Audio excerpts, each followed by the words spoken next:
malasa at flavorful ang sauce, malambot ang tokwa at manok, at may iba pa.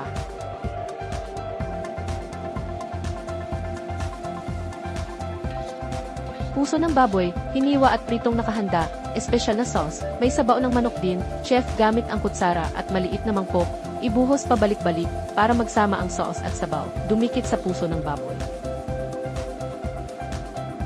Mukhang makintab at malasa, malambot at may konting chili.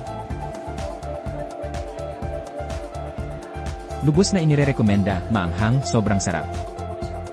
Paborito, mapo tofu, maanghang at malasa.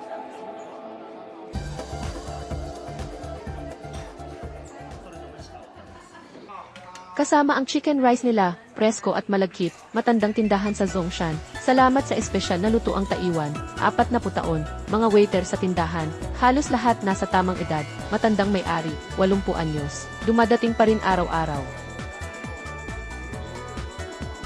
Dati nagbebenta ng manok sa palengke, dahil na-demolish ang palengke, may dalawang may-ari, kaibigan nila, si Miss Yang Lihua, hinikayat silang magbukas, Taiwan na putahe, manok ang pangunahing sangkap. Sa suporta ng kaibigan niyang Lihua, matapang na nagsimula si Lixuyu mula sa palengke, naging may-ari ng restaurant, hindi kailangan ng fancy marketing, lasa ng tahanan, may pagmamahal, mahigpit na humahakot ng puso ng mga bisita. Gusto mo ba ang content namin? Mag-subscribe at i-follow na ang Liho TV.